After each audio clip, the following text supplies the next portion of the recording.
digital opportunities of our time demand collaborative efforts and integrated solutions. It is through such partnership that we can harness the full potential of our intellectual, technical, and financial resources. Universities, especially technical universities, should play a pivotal role in fostering innovation and entrepreneurship. They should be the breeding ground for new ideas, the incubators of young talent, and the laboratories for technological advancement. By focusing on applied research, technical universities bridge the gap between theoretical knowledge and practical application, thus contributing directly to industry and societal needs. In this regard, our technical universities should continue to evolve and adapt to the changing dynamics of the global economy. They should remain agile, responsive, and forward-thinking. And Professor Justice Solomon Crunchy Berma, Yawni Provost at the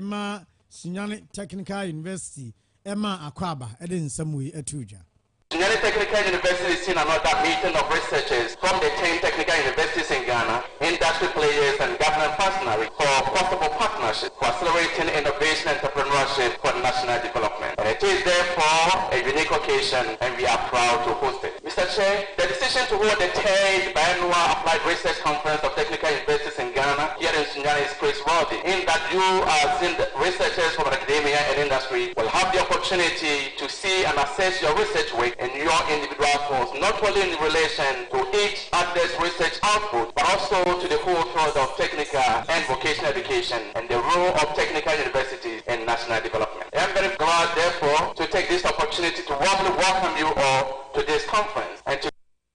Technical University. How do we say do? And our one-year conference was Sunyani Technical University. And my provost here on Mira Crunchy Berma and Akasawasi. Mampeni abedi Dr. Mamadou Bawumia any trade union congress for Asia na ani nyina eye hyehyɛ ya abo ye den koma woni akoku ahodo edie sebe ya ne tirimu pa wo edema wo mo na wo beye mampeni a wode beye adwuma no so wode tu wo animo na woni National Labour Commission for woni trade union Congress shia yenom en wode atu dwase senyame ya nadom na obeye mampeni a National Labour Commission woni NLC for ebesin kunya na wo ma yen hyehyɛ ye sebe ya apafo na saban adwumayefo ne adwumayefo nyina akrampo no yasetam yedie ebetumi akonkan wose meka sai emra bi adamahye bedwamu a wo hwɛ se ebetumi aboa na abo adwumayefo ho ban a eno eye New Labour Act no na wo hwɛ ne mu se mpanimfo betumi agye atomo na aba beye mra na se mpo ama meye mra mpo a wono enya akonya ne beye mampani a obehwɛ sa mra no mpanimfo begye atomo na aba beye mra na atumi aboa wedi kan so kura kan so wo ba obeye flat rate tax anase tax rate no flat e de ama adwadefo no so no wogye di se beboa na yenti se de Dr. Mamadou Bawumia wo kire se mu fae. The side of government and my administration will be reduced. I've made it very clear, not more than 15 minutes. The other thing that I want to introduce, as I said, is to move expenditure more, at least between 3 to 5% of GDP in government expenditure. I mean, 3% of GDP in government expenditure is about 30 billion dollars, so it's very significant. But what I'm thinking that in the first 4 years, we should at least move 3% of expenditure from the public sector to the private sector. What this does is that it reduces borrowing.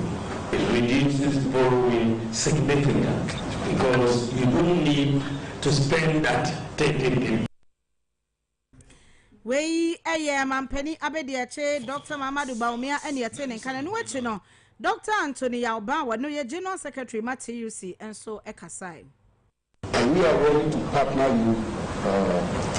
to make sure these policies reflect in our lives. We think that Bank of Ghana has enough human resources to help this country with their policies to create jobs. We think that the focus on inflation targeting is too much. They should also target employment creation. Then, Section 3 talks about what everybody expects TEC to talk about, labor market policy. But it's very broad, and it's not only on wages.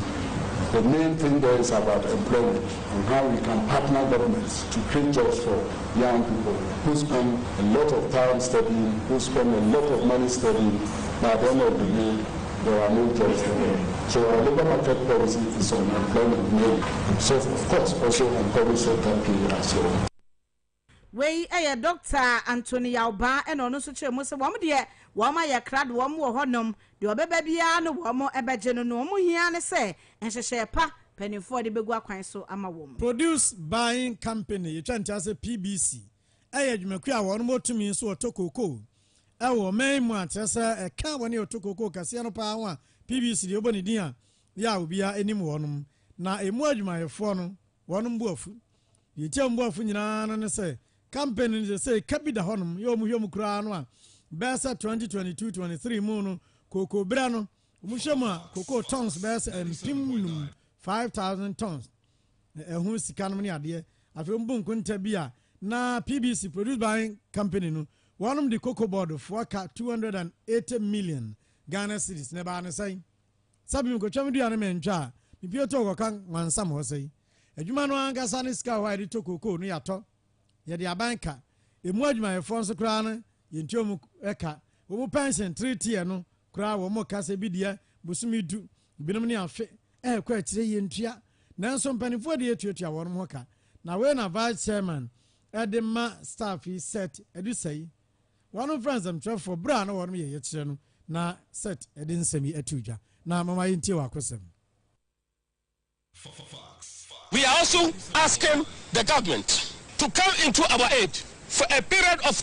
10 months now. We haven't yet been given a salary. Management always go to office and work. Some of them have taken months whilst we are suffering for this 10 solid months. Some of them are taking salaries. So we want government to intervene as soon as possible. If the company happens to have a particular problem, it is two things. He either writes to us and tell us that I brought you these people to work with, but I've come to realize I cannot continue with them any longer. Therefore, I want to close down the company. So whatsoever we are entitled to, then they come on board and pay to us.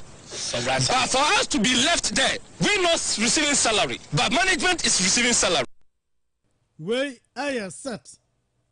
I do say, Ujam Kasama, PBC staff, no, Sabu Sumbe said, you and Tomuka treaty, one pension, one some Ninano had the jazz, so penny for you more. 1 year to Mukasa, Bible said Jumano Crown and Koye, no, my cadible, want to Mukano Begunan Ogun. Sani, Mudi, will be an uncle baby and Atias. In the mum, Yania, you may, you may, Debbie Ayako, Akatianos of Manti, Sadi and Ecoso PBC, Jumamuno, 1 man in your home. National Union of Ghanaian Students se twa wontia fra wo notes adesuafo a wom wo mem ha se no wom nkabomuko eno no na won panifo ababonten de adesade ato aban ne mo sem wom nuanom a wom gyenteteye won krofo aman so a aban na ehwe wom ye kasa aban scholarship ni bie na wom de esua de no wom sika kam en bosome kakra nie entede ahokyere pa ebre wom nti wom besrem panifo se wom enya bibi emfa ho na nsentamo encheye enna adesuafo a wom wo Morocco wom edisun ba abonten se de niema eye den dodo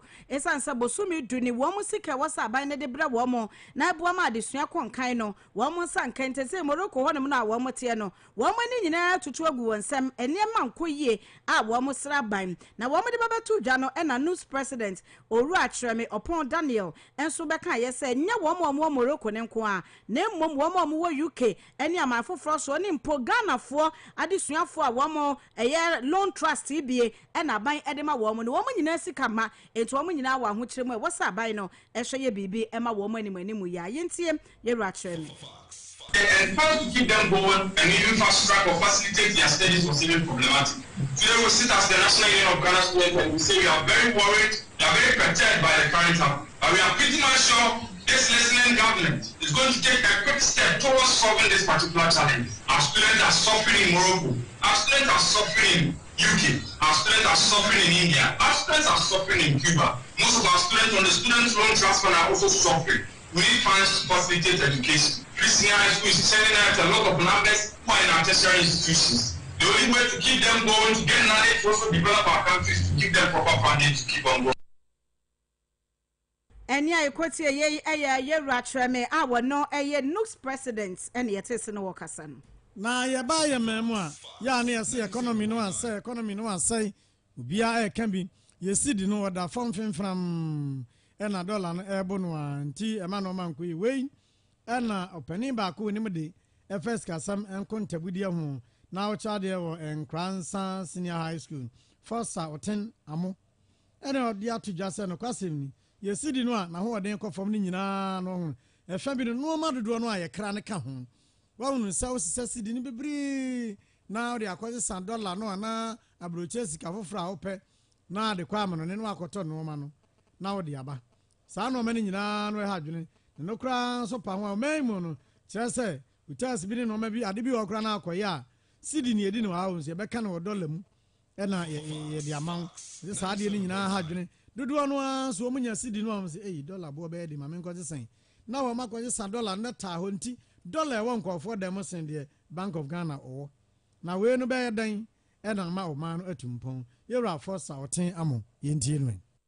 na woti akonya so ne hihye ye bia ono awo sheda ema esika sem no emu duro ene na ho de no ebafom ye de toto amanfo ema nso esika no se ne esitie no ne tini se mamu bia no ubehia American sika efe ne $1 na odi akwa amanfo man so akopra entinyema wo kra free amanfo man so no ubehia $1 na odi akwa akokra sa niema no ja so na niema woton eko amanfo eman so no woton no so ubenya $1 no ebi esesenka ye timi di niema ekoton wa amanfo man so nya $1 bibiri nti problem ni na akwa yese niema ye use no man no mudodo na ye ne ye kra free amanfo man so sa how yi ba ye wo ha do mi no a ye de ha no efa so forest bureaus no be ye adwuma ni ye no bu omani guso ala niema se ya na bo se omo di abasa fi de ye ba be pim omoso enso ye ndia esenka monitor mo omoso ye niema ne efata ese boa economy control ese Bank of Ghana edi control $1 no ye fanya adwuma entine $1 no nam kumbi bri nti sai we no eno no ka ho na ama ye $1 situation no aye basa kakra se oman ba pe se sidi ni gina dia ene ye ntimi introduce niema bibri na ye ja importation bibri yewra mo wasato aso sei na mama enti Nika nyina no enya de foforo mpanyimfo ni ni na ne yetini se niema na omoko krafi abuchi de ba bebre na efa ne se port nkuko ya yekra nkuko fosi container bi aba mpanyimfo bi wo mfaso amunya wo so enti ye nhye na ye nkokra na ebe produce ne ha ta panyin na oye influencer na mfaso na wonya wo niema na ye kokra so onya bi enti ye a little bit greedy ye ya tini ye nko aye ho sense ye be ye nhye ya ebeboa na ni nyina enye sa mi hu ni enti a yeti Ghana ha na sebi akoko ayebe kura na ise kokra akoko foods free amanfo man so abran ke bitimi ehye kakra bi a ebitimi aboa poultry farmers nanka omo aproduce nkoko ayebe hia na Ghana poultry industry no capacity say to abide the support kakra mo omo so bitimi aye and it is up to us as o man say yebe say mentality yebe say adwene na ye nhye ya e de man no improve to be breye esini say yebe nhye ya yebe dwene ye nko aye wei aye ensama opani a ochade e won Enkransa Senior High School na woni de FS kasam enkonta budia ho yewra foster oteamo wode atudwa yesi afibia mu na afi ne pa mu a empanimfo abo mo ehwe afarefo dwumadie so meche Ministry of Fisheries no wo mo ede hyehyeye ba na wo matopo mu kakra sebe ya ebetumi aboa ama entempata no wo matumi adore yie na wo matumi so anyine yie na ne yewe wo mo a ayede pa na empanimfo de aba betu dwasa afi mu de a ye beka ne potoka sai mu say close season no enyame ya adomu a July bosome ne da edikan en wo mo ebe hyase na tesa ato mu akosi ne da toso aduasa baako na wo se wo mo mpo a wo mo de wo mo eya afare adwuma na kese mu no wo mo de ne de beto mu a akosi osana bosome ye agas bosome no ne da etwato enu ntiri wo mo fa akwanya so no mo de ya afarefo nyina asotire sebe ya wo mo ebeda won ho so maami mevesa wakomsi na wono ehwe afarefo dwumadie so anaso ye soafo a wo hwe wo mo dwumadie so na wonu kro ya asan ye ewutu senya east mahye bedwane ene wo hyi afarefo yi wode nsam eto wanim se epomo nam no asa ni nyina eye nyoma boni ayeye wo epono mu ayuyu ayeye ebi di dynamite ebi di DDT ena echi enam no de nyina nim se climate change eno so ha epono ena pollution plastic waste e wo nsuo mu ene ya farefo no ko epoa ni omochi no plastic waste no edo so say enam a omochi the government through the ministry no any RV Dr. Fidon Nancy ena Norwegian government ena FAO air collaboration say omobaba ye research na ya hwe say enam na ye pese ye rebuild no ye tumi anya ne sa na abedu Ghana ensuo so a omoye research no nyame adoma close season no be here on the 1st of July to 31st of July for artisanal and inshore now from the 1st of July to 31st of August for industrial trawlers. We ma me ha wakomsen na wasan so ede to dwa say asweye a ehwe enuane na agriculture ho nsem so na afe Norwegian fo no wo mo ne wo mo edi kasubom sebe ya ebre tese yemo no wo mo betime abo afarefo no wo kwan bi so eno so yenti se de o kan no Ghana for and I say afari ni bi obemu say sa RV Dr. Fidon Nancy vessel no na musuo no so a enye vessel fufuro bi efi baby ba na emom omo ye research before akwanya we so da eye Norwegian government asi na FAO for na all the agencies stakeholders omo boa ma yetumi di afari dwuma no ye di ma ne yi eni ayekotie ye eye ma me ha wakomsina wano eye minister of fisheries Amaibu mabunu dudu anu ana say chachato wonom de aba na we be say the professional Burton wahunu we anya de osofo mbochewa otu san ni bia wahunu nti we de eja kita mobile phone na kekere mponko otu mirika enkoko oko enkrama yesei na bobo ni nyina ne moa na mabunu dudu anu aso chimze mi se de ni adwuma ye wahunu ade no de kakra bitum de kukuro e fama wa wo na akoro no Nize said, one minute, Betty, ya, and one more year. The Binum so Kansas, Sunny, a bet, and a room, chachaton, a room, a moon. See, I'm here, they say, Babunu be a pen when young Tem, Pejimesia, with him Goya boy, Namasana, Copamadiana, could see Jabra, and I could dijana could say, one Gunyama saw papa, or the tomato to be chichano small. Woman, what cherry, you know, my old kabum. Says a woman to chicha no abepon hontem nti obetem amfie nan no ontimi mpam kabampo sa ade ni nyina so kokoso anti mebunu no se ade ni nyina yesika nti eno ne hia wonum enam so na force kase ene mebunu no bi kasa bi sa wonum se beti mutwa mudi na di amudi munto muntentan ya na munya addicted ye beduru ba bi kakra bi ambenya bi amod be ye beti samo ama mo ho awe mo ma yenti wa no di semo the student betting no you be happy to bet but as you see no money no ho money ma bia for down na bi we school na as a young boy bitimi na hwe you bit my say bia investment no no na betting no cause abanim create jobs nti ko bia ba betting na hwe money mu nti youth na no tiare no I fa say be 80% of youth in the one investment you know I could be a partition sometimes if I say 50-50 so how's the investment today what me lose what me gain and you know they depend nipa na obey obi twa na we do better no kwa na buy grass habit ya percent tax and ya dwen ho enti ase no one thing about that and say yeah ye teenagers for now say yes so no say o man ni mo ede ana one thing say aban so produce bibia ye so ye ba na ebenya bibi so we school we a okwa adwuma kwa na ho kwa nsem bebre unya so ta betena fi a kakra na oba kwa bi na ode ba kodi no obenya aka no oba we savings kakra bi a wonya asam ska kakra bi no ya odi bi ya savings na wo say no ska no why planning in a benfa ntino e bia 10 na down e bia o manye dem manfa nko bet na me hwa de se bia be farmer 50-50 lose or win and one e boy because make us town boys na yi emu nipa be 100 si wa emu 20 na ntwa bet no ana emu 10 na ntwa dia kan nyina obi e student no o say e ma oska se for school a ma say bia ma 200 cities for which one month no every day bia be 20 cities a 20 cities no 1 month saying I 1 week saying 100 cities 2 weeks saying 200 cities enti elso enti first na dey obetima ya ne say man say bia o pay 50 bia to a na bia 1.5 now expenses now the 50 na iron a place what I say what double no na I don't know so no double na ayeya amfa dia no what's for the next plan oh no utimza branch was sia djuma obet na papa Chese am fa de obeye yina no mo se adwuma na obi no so de ha no kra bo ne se wa bra ho anya 10 cities bi a okotwa bet no a ye ka se mabunu de mo agi chacha to mu na enye no okodi nso anaba no so matew enti ono no aba no kra na ebo na me ne twa na ba no so enye ska na asemi na ene Educate African Institute era William Buadi say benya no na ye ne no abonkomo ni mo de fa mabunu ye ne yoye ene ade ye ho na abrepam no ye nsaka no papa yi ye ne bebo nkomo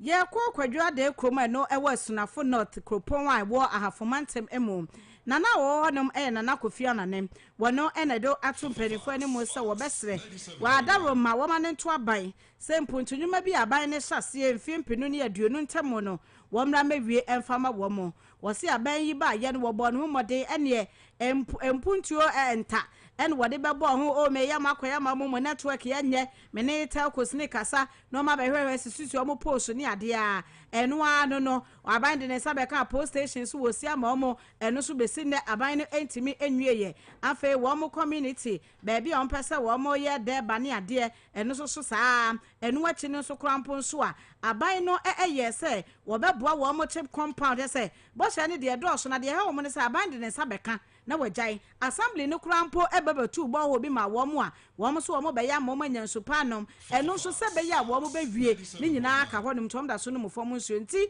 wo sra ban se aban mehwe na sa project na anya bia wo de ne sa aka ne de wonwie emfama wo mo na kofi anane Edikai yo police station bia anam krono atam nti nyina dia de srede ko to am si mani ama be 4 years to 3 years mo start say mo si dan no dan dia ho hare so be sa afi ba ko pe na ka mbetime wi kura ebi lenten me mo say contractor na pack ni ma say wo ko twa no ho be 3 years ni si ha bi na ka eja asase no kura ni pa ye dia kura no that de kura ma police force dan no be so we plan ma asase for so ma asase no da kwa ma start project no so aje tekeni esaso communication network bia ngwa so mo po almost omawi abi a transmitter keke o me babo so krama atimi aya adwuma antimi ama ne ntinu po no aya abandon ni fi antimi fanya ho abandon bia ama enso aka thirdly sawo challenge o chiefs compound ma no babe mu kwa wa beju awo no aya maternity ward ebi no nti woman na oye midwife no do time go kana ono no dan wi so na o de man bi ko shemu juma ka kan so ban emu ai ya to so bi esaso pipe about 3 years and be aban ka se wa ma wu me du ba bi no aka se nsu wa ya den kuruma se ni na na ya ka bom a nti e ma media fo abom ma abaya so ate eni ayekwoti eyi eye nana kofi anane a wono eye wo hene wo kwadwo adekrom ene yete se wode ade sede etodwa ye gira no so na ye twa ye ho age adwade nkrato aba 97.9 Aye malenko fwa ba mafra bo wa masumba jomo enyarwa hodo nan bi wo ho etumi tete da sani mo ho kata so kura wontumi na ewa pepun minimu ya ene huni munsuo na me bekire wa no aduro se wo kai se poku fama kofa wadro bi ba ye se wa sane fufra ba malenko cough syrup wadro tata hwe wasum nuanu nra hodo te se clofenramin mallet menthol ena difen hydramin XCL na dia gumu enti anu aden etu wane pepun asentem so malenko be ya mama no ma minimu ada ho de pepun ni pepun brefo aba no so ohia malenko enkoda ntotofe wane adantam so a okokata so a wane kata anti wantumi na no wohia malenko akoda wono malenko faduro no kokata so a wodan na ho wantenani na de ache malenko baby eyema motofo efrabo so memiensa edikosi afeso malenko junior so ya adantam dia ena malenko adult so ye mpanimfo dia MNG pharmaceuticals no ye malenko faduro yi enye na omayi pharmacy shops and drugstore huduo mu etufo mfrepoku pharma wokumasi 051-64221 and crying 021-272-223 Poku Pharma ya pomodin farbai See Prophet Dan Coffee adodo na friend Dr. Otuasie wo Fox 97.9 Edwada edikosi fiada enwuma no so kosi enwuma no nwotwe ewo dwumedi a yato ne din command your day eso command your day ebema wo sunsun ne honamu oje with Prophet Dan Coffee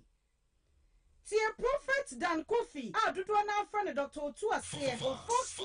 97.9 eso Edwada edikosi fiada enwuma no so de kosi enwuma no nwotwe wo dwumedi a wato ne din command your day eso command your day with Prophet Dan Coffee na obenya sunsun mu ene honamu oje